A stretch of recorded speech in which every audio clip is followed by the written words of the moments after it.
Hello, welcome to Reels on Wheels. I am Justin, this is Aireen. Hey.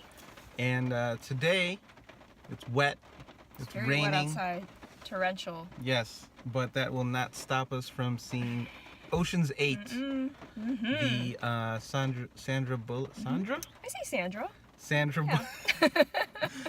Bullock, Kate Blanchett heist movie. Yeah. That's a spin-off of the Steven Soderbergh Ocean's movies. Yeah. Which is another remake of the 1960 Right, that's right. Sonata. So it's a remakes on remakes on remakes. It's like a heist film. It is, yeah. All the layers. Yeah, all the layers. Do you have expectations? Yeah, I think it's going to be really good. Okay. It's just that star power, and I have faith in that much star power signing on for something that's going to be nothing less than good. I read the feature in Entertainment Weekly that had a whole spread on Ocean's 8. Okay. Yeah. Usually with these, I don't do anything more than just my past Entertainment Weekly because I subscribe to them. Yeah. So I don't really have any expectations. Okay. When they announced this, yeah, I was kind of like, oh, that makes sense. I love caper movies, like crime and heist films. The Ocean's trilogy is unique in a way that they just, because a lot of like crime movies and like bank robbery movies, like they have a ton of violence in them. Like if you think about like Ben Affleck's The Town, or freaking Michael Mann and like Heat, like they took all the violence out, and they made robbing a casino cool. Made it classy. Yeah, it was very classy. They were kind of throwing back. Oh no, I didn't see the original. I'm gonna steal a little bit of what Anne Hathaway said in the Entertainment Weekly feature. Nice. She said that the Ocean films are very much like a vintage car. Okay. And then you're driving with someone who knows how to smoothly shift gears, and I love that so much because you just feel comfortable. You know that it's like a gentleman's game. Like there are rules. You know, know that nobody's gonna get any more hurt than like a punch in the face, maybe. Oh, the music is everything. The music is, yeah. And I loved all the different character beats in each of those movies. The relationships. Yeah, and like just like the weird nuances, like Brad Pitt's character is always eating something. Yes, I love that. Because they gotta go. I listened to because I've seen Ocean's 11 so many times. I decided to watch it again with commentary. Oh, interesting. So it was cool hearing insight from Brad Pitt, Andy Garcia, and Matt Damon. They did mention like, oh yeah, Brad Pitt's always got to be eating something. It's usually junk because you know they're robbing. They're always on the go, so they don't know when their next meal is going to be. Oh, that's cool. Yeah. Oh, I watched a bunch of heist movies. That's just so cool. kind of I love that you to get in the zone. So I watched all the Ocean's movies. Yeah. I didn't watch the original because I've even heard in an interview. George Clooney's like, have you seen the original Oceans? It's bad. Is it weird? Oh, it's not even just weird and out of its time. It's just bad. It's just bad. So I think that's why they wanted to remake it, to give it more depth and character nuance, you know? What they meant to do. You've been doing your research on the heist movies. What are some things that you find makes a good heist movie? Right? Or have you been finding like, that's a good one, that's a good one? Oh, like the tropes? Yeah, the tropes. So you gotta get a gang, get the team together. Yep. The planning the job is always important. Oh, yeah. I love that part. Like this is what's gonna happen. Yes. There's always a twist. Oh, yeah. Like it flips it on its head. Well, I think that's what makes a good heist movie great. Yeah. Is that you know what's going to happen. They give you the exposition, but you know damn well that's not exactly what's going to happen. Right. And you know, even if that happens, you still want an additional switch 'em up at the end. You want to be hoodwinked. Yeah, you do. You do want to be hoodwinked. Because they're feeding you. They're feeding the audience the whole time, like point A, point B. It's like a great magic trick. Misdirection. Here's yes. Oh, here it is. Oh wait, it's actually behind your ear. Yeah. You know.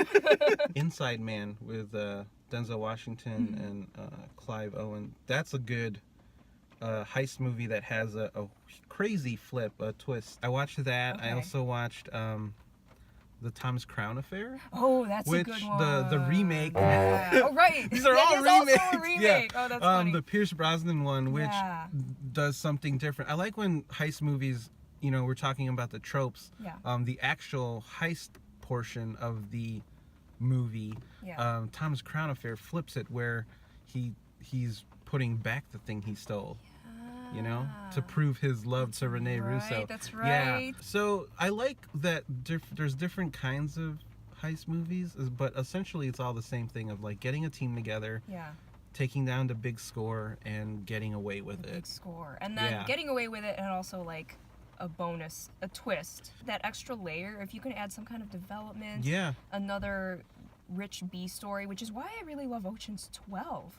I forgot how much I loved that movie. You know what's crazy? When I first saw Ocean's 12, and they did the whole Julia Roberts thing. Yes, this was when I was, I don't know, I was like in college or something. Okay. I didn't think that was cool.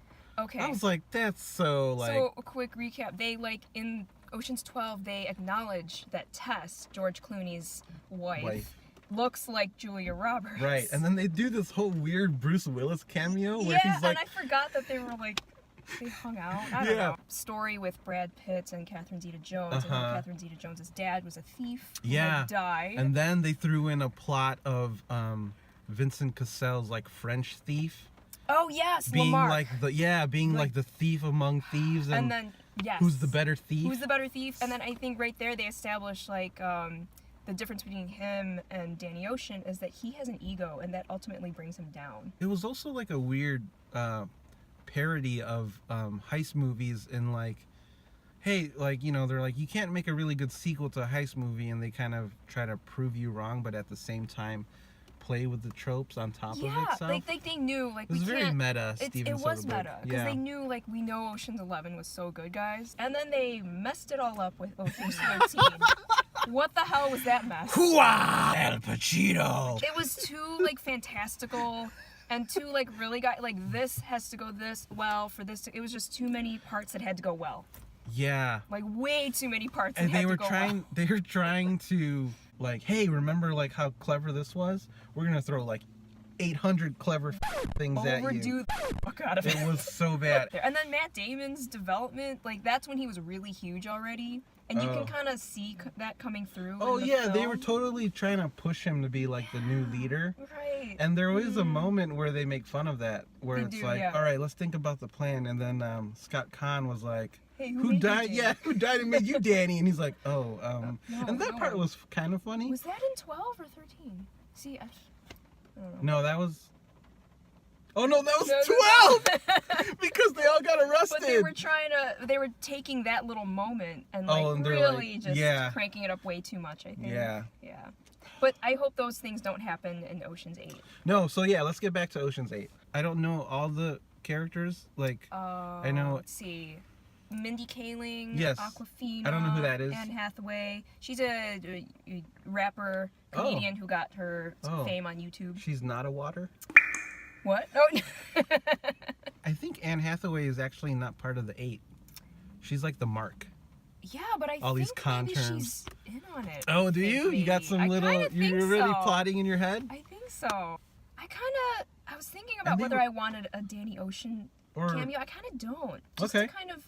Just to make it its own thing. And then it's going to do well, and then he's going to come back in the Ocean's 9, right? Oh, right. You go Ocean's 8, 9, 10, and it's like a prequel trilogy. No, I'm kidding.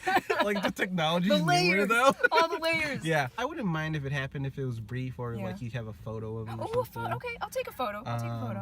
I just thought of another reason why I really like heist movies. It's because I grew up watching a heist movie every day. Oh, really? That's every episode of the old Mission Impossible series. Oh, wow. Okay. Right? Yeah, You get the team. Yeah. You get the exposition. This is what we're going to do, guys. Uh-huh. You know that's not exactly how it's going to go down. There's going to be a couple wrenches thrown in there, but in the end, they're going to walk away. And you might have, like, a double whammy, a little switcheroo. I mean, that's very true of the Mission movies. Right. Think about number 3. They have to steal the rabbit's foot. Like, they're all heist movies. So I get where you're coming from. And I do like that certain filmmakers and actors and stuff, they play with the genre. Like, we got a really good heist movie in Baby Driver. And that was very music driven, and it wasn't about the score, it was about the team. That's true. So I like when heist movies can play within their own tropes. Yeah. But also elevate it to in a different way. So it's very cool. Yeah. So we just gave you a buttload of information about heist movies. You should probably watch some of these. We are going to go watch Ocean's 8. Yep. And we will be right back. In 1 hour, 50 minutes. Oh, really? We're back. We are back. What did you think of Ocean's 8? First thoughts. It was a ride. It was. I had a great time. It was fun. I feel great. I feel great. I feel really good. Yeah. How about you?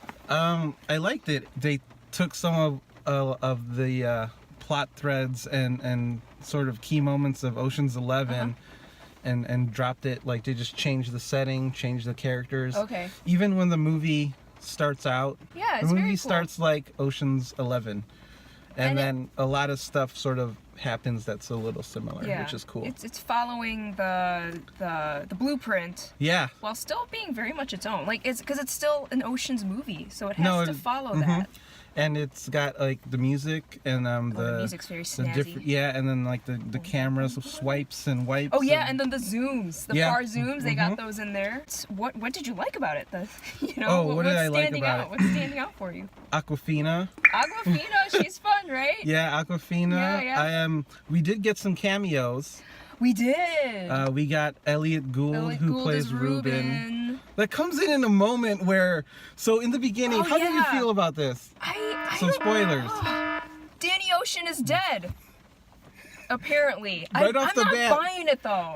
Here's the thing. They They play with that back and forth when she's pleading her parole case. When Sandra Bullock's character, Debbie Ocean, she says, oh, my brother Danny, rest in peace. And we're like, well, you kind of laughed because I thought, I was like, oh, so maybe you know something, and my jaw dropped. I'm like, they killed Danny Ocean. I was just laughing because she was obviously playing with them. But then we cut to what? where we cut to Elliot Gould at the cemetery. At the cemetery, while she's visiting. And then they go back and forth because she's staring at his gravestone because it's one of those wall ones. It's a very beautiful mausoleum. It's in a mausoleum.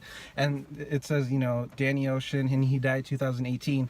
And then she makes a little remark like, "You better be in there." And I was like, "Oh, yeah." Maybe they gave us a little something. Maybe it's a long con. Yeah. And then Ruben shows up, and they have like a little moment. But then like it made me feel like, oh no, what if he really is dead? But he says, don't do the job. He would have wanted you to not do it. To not do the job. But then it doesn't quite make it clear if he's dead, though. Because what if he's just incommunicado? Maybe. But then the very, very end, that solidified it for me. Where I was like, he's totally dead. Because what happens is, spoilers. Get away with it. They get away with it. And they show what everyone is doing with their share. Their share, which is beautiful. And then they cut to Sandra Bullock, and she is wearing his... She's back at the cemetery visiting She's wearing his tux, pours him a martini, and he's like, I'm just giving you the whole ending of the movie. Hey, spoilers. But she's like, you would have loved it. And then credits. And I was like, what? I think this movie is so good. It's revived something. There's gonna be more. Oh, you think so? There's gonna be more. Wow. There's gotta be more. So I loved it because it was it followed the Ocean's blueprint. Much like the blueprints that they'd be looking at before they rob someplace. Yeah. But it's also very much female. It's very feminine. Oh, for it's sure. a very feminine con without it being like, oh my god, like pink dripping everywhere. It's the Met Gala. It's the Met Gala. Yeah. They're stealing. What are a girl's best friend? Diamonds. There is a moment where they need an extra person, and they're like, "What about him?" And she's like, "I don't want him. I don't want a him." And it's her. like, well, what's wrong with? Oh, this is banter between Sandra Bullock and Kate Blanchett. They're one person short, and Kate Blanchett is going over dossiers about possible people who could join in on the con, and Sandra Bullock makes it clear that she doesn't want a him. Right. She needs to be a her. Well, why? Men stand out, yeah, and women don't, and so they want to use that as their advantage. They want to be overlooked for once. Yeah. A nice little jab. Nod, because it's... I'd say it's more of a jab. Because at sort of, the movie industry itself, and just kind of the way things are now. And because they even have a thing about, like, we need a hacker, and they're like, they're all Russian. Right, tell me a Russian who isn't a hacker. Oh! Yeah. I love, the whole time, were you counting? Wait, there's 7 of them. Yeah, what do you, There's 7 of them. Who's the 8th one? And then when they brought in Rihanna's sister, 8-Ball's sister, I was like, oh, is she number 8? Yeah. Oh, 8-Ball's her real name. Or Oh, I'm sorry, yes. 9-Ball's her alias. Yes. There's a lot. Well, Yeah, I thought... I had a feeling Anne Hathaway was in on it, but when they weren't bringing her in, I was like, oh, well, maybe not. After the heist is pulled, you know, they're all kind of like celebrating, and then she like walks in, and they're like, what the hell? And, you know, they do sort of the rollback.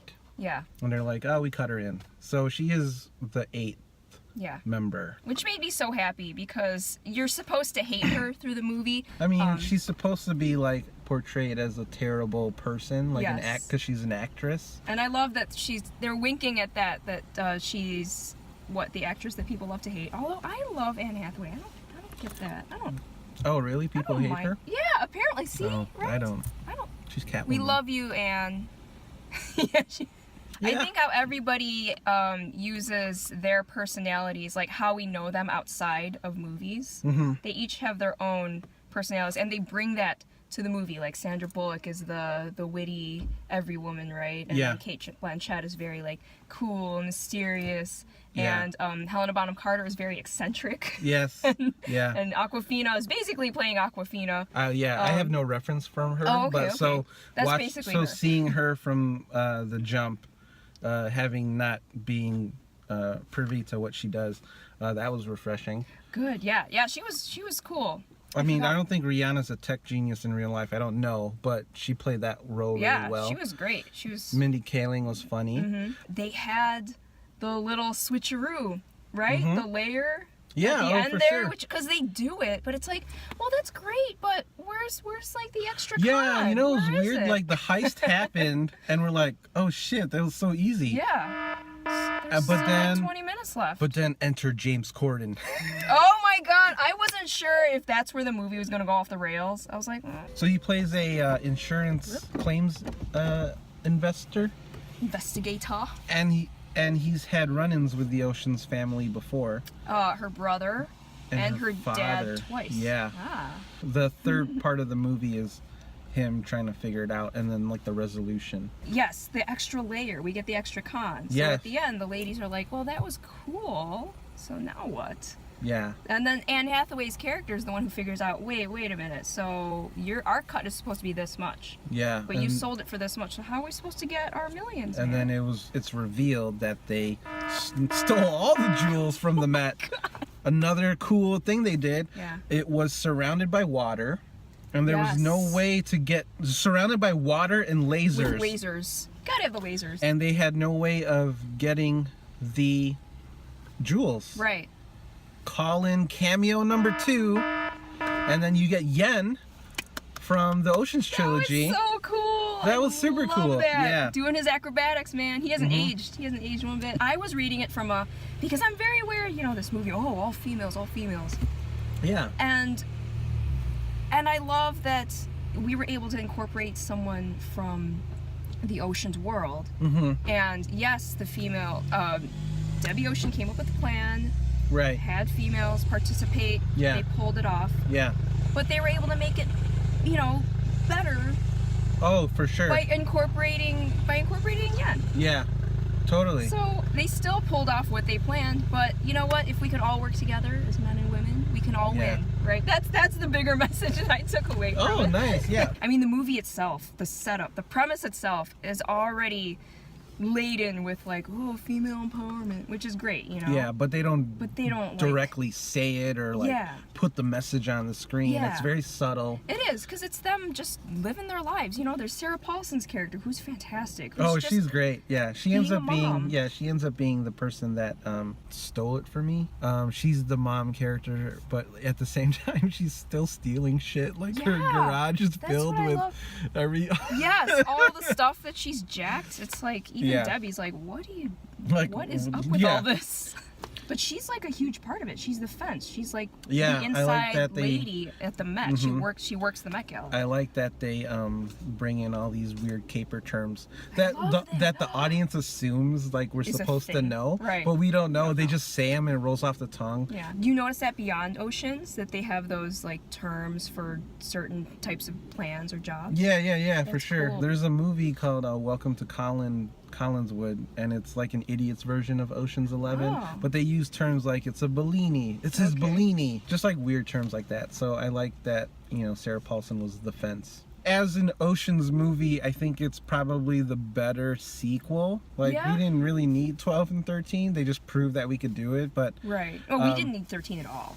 I'm just gonna forget 13 happened. I feel like it could be a standalone. It can. I feel it can be. Yeah, it can be. But you know, depending on reviews and box office, if they want to make more, I mean, I'd be happy to see these characters again because we do get little hints of their brilliance in this movie. But again, they all have to share the screen, so you don't get fully everything. So if they want to come back for another score, and further develop those characters, I'd be down. I think you bring up a great point with characters. I think I fell in love with these characters. I would love to see more of them. Yeah. I really do. Especially, obviously more of Debbie Ocean, but every time Cate Blanchett is on the screen, oh my God, I'm just like, what? It's like David Bowie personified. Beautiful. Can I just steal her wardrobe? Yeah.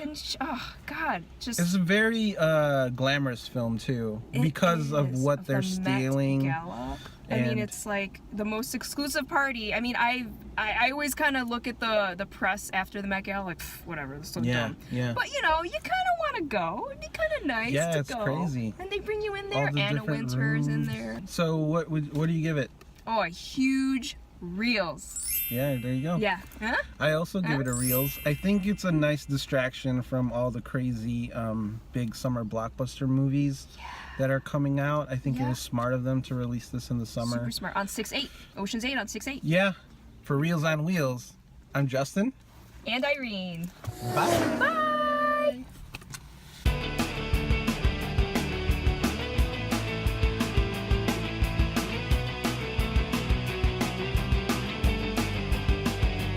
We don't want any spoiler alerts. Our windows are down and there's a family walking past. I'm pretty sure they're not seeing Ocean's 8. Well, you never know. You never know. Yeah. Are you turn this car off or park? I think they cut it real deep and then now maybe a little less Kardashians, but whatever. Didn't we get like 2 seconds of Kardashians? Oh, that's 2 seconds too many. So I think Jeff would love it too. We gotta go. Oh yeah, we got the picture of Danny. I love how Aquafina was like, "Is that your bro?" It's kind of hot. It's hot. Oh.